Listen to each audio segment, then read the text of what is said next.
Bonsoir et bienvenue sur cette vidéo récapitulative du second tour et annonçant le premier tour d'élimination du OFC Ultimate Warrior, le tournoi de duel de l'Overwatch French Clan.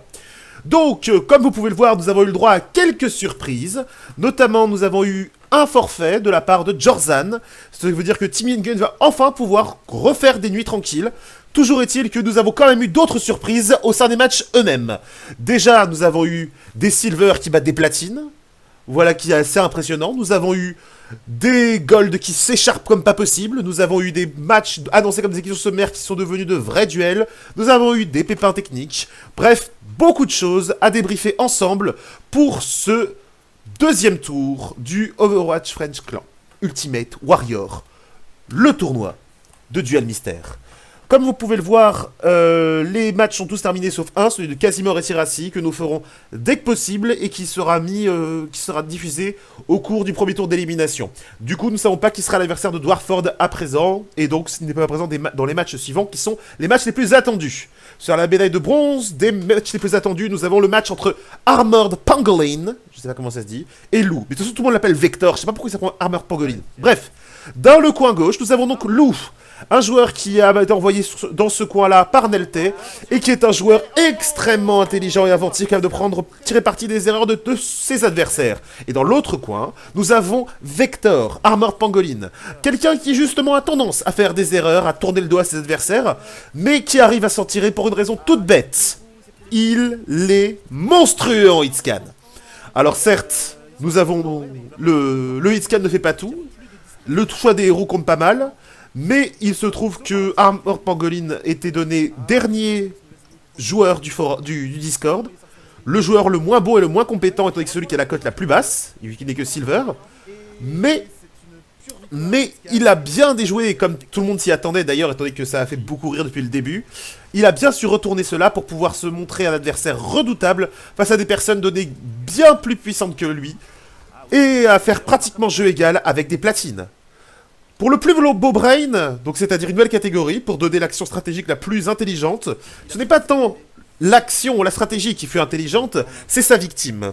Lors du match donné comme étant gagné d'avance pour Edrico le Manchot face à Reaper of Soul, eh bien celui-ci se montra en fait très difficile à battre. Et c'est donc cette action-là qui va permettre à Reaper of Soul de brain le capitaine non officiel du Discord de Overwatch French Clan. Voyez plutôt. Eh bah oui, c'est dans le vide. On peut percevoir le moment exact où il fait « Oh merde ».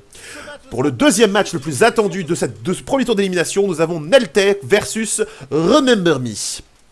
Alors, dans le coin gauche, nous avons donc Remember Me, un joueur plutôt surprenant qui a réussi à donner du fil à retordre à Armored Pangolin lors du match du second tour, mais qui est quelqu'un extrêmement agressif. Et dans l'autre côté, nous avons Nelte, un joueur plein de surprises, plutôt doué en hitscan avec des persos rapides, mais capable de fulgurance avec des personnages plus lents et plus posés, comme ici lors du match qu'il a envoyé au tour d'élimination contre Reto, où il parvint tout bêtement à prendre l'avantage directement sur son adversaire, et qui donc lui permit d'avoir eu de très belles actions et de faire un très beau match et de partir au tour d'élimination avec une très bonne, avec une très bonne manche. De plus, il est un joueur de son bras absolument fou furieux, capable de battre Lou directement en duel en finissant par un quasi-égalité sur un match entre Moira. Les matchs de Moira qui sont maintenant interdits, je le rappelle. Sans transition, le plus beau fail. Le plus beau fail vient du match en opposant Erael à Armored Pangolin. Oui, on le voit beaucoup, mais ses matchs étaient extrêmement intéressants, étant donné que du coup, il n'avait pas fait le sien avant la dernière vidéo, donc on le voit beaucoup plus. L'erreur tactique vient du ici. Et voilà comment on gâche un bouclier. Bref, quand on joue DPS et que d'un moment à l'autre, on se retrouve à jouer tank, parfois il y a des réflexes qui perdent, et voire qui font perdre une manche, voire un match. Pour la plus belle action, nous revenons encore une fois sur le même match. Oui, ça tourne pas mal de matchs, mais il y a eu de très beaux matchs et d'autres matchs un peu moins passionnants à regarder. Reto contre Nelte. Un combat de Moira à base de subterfuge, de manipulation, de piratage. Et finalement, Neltek qui prend tellement cher dans sa tête, qui maintenant est détectable à travers les murs par son adversaire, qui finit par se volatiliser pour finalement rouvrir en mode coucou et apprendre cette manche avec son personnage. Ce n'est pas son main, mais c'est son fétiche, au moins dans ce tournoi. Enfin, pour le plus beau match, vous allez voir qu'effectivement, je me répète pas mal, mais que dire face à ça? Erael contre Vector. Ce match, il y avait de tout. Des actions magnifiques, des actions beaucoup moins magnifiques, des esquives glorieuses et des attaques honteuses. En l'occurrence, ils ont été forcés à sortir tous les deux de leur retranchement, étant donné que du coup, leurs mains ne sont pas forcément sortis. Nous avons eu également des tactiques qui ont été peu couronnées de succès, nous pouvons dire ça, voire carrément idiotes, mais bon, c'est le genre de choses qui arrivent.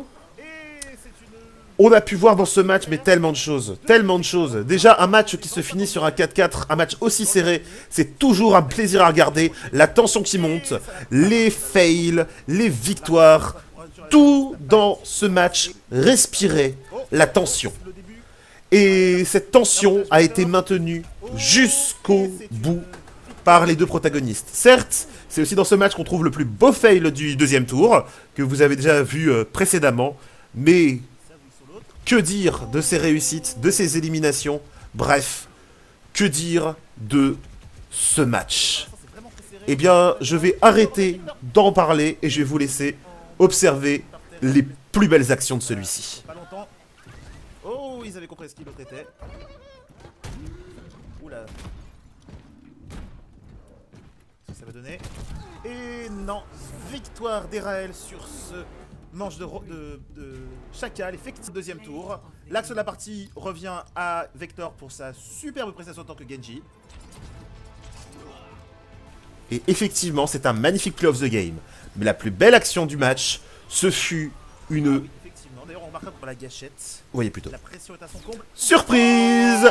Dès l'entrée, dès la sortie, nous avons un slip qui passe directement de l'autre bout de la map. Certes, Erael n'a pas réussi à concrétiser sur cette fléchette pourtant magnifique. Et ce fut par un duel absolument monstrueux que se termina le plus beau duel du second tour. Ok, les deux ont le Nomega. 5 PV pour Vector. Ça m'a l'air mal parti pour lui. Oh, il a réussi à placer le slip.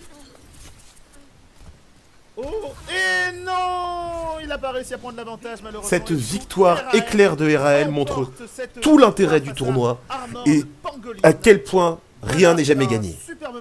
Et pour le match le plus attendu, mesdames et messieurs, je vous présente Ilo Mathieu versus Timmy Nguyen. Ilo Mathieu et Timmy Nguyen sont les deux platines qui sont retrouvées sur les bancs d'élimination. Ilo Mathieu est envoyé par Dark Soul, en silver, qui a réussi une magnifique action contre lui.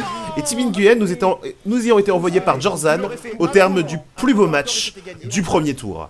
Un match plein de rebondissements, dont voici quelques extraits. Ça, c'est pour les gourmands. C'est pour les gourmands. Le match entre Timmy Nguyen et Ilo Mathieu va être particulièrement compliqué, étant donné que du coup, le premier tour d'élimination va être extrêmement disputé. De très bons joueurs se sont retrouvés éliminés dès le premier tour, et des joueurs qui étaient donnés moins gagnants ont réussi à se hisser à leur place. Donc, le tour d'élimination sera loin d'être la poubelle du tournoi, et sera plutôt un lieu où la tension sera permanente, car chaque défaite emmènera directement à la porte de sortie. Et c'est aussi là qu'on a eu cette action. Je crois qu'il est même pas au courant des... Voilà. Donc, mesdames et messieurs, je vais vous laisser sur le tableau des scores en fin de deuxième tour, à l'exception du match Casimir-Tirassi. Je rappelle que les matchs de Moira sont interdits à partir de maintenant, donc si vous en voyez un, c'est qu'on a fait le match en avance. Et sur ce, je vous souhaite bon jeu, bonne partie, play nice, play fair, à vous les studios.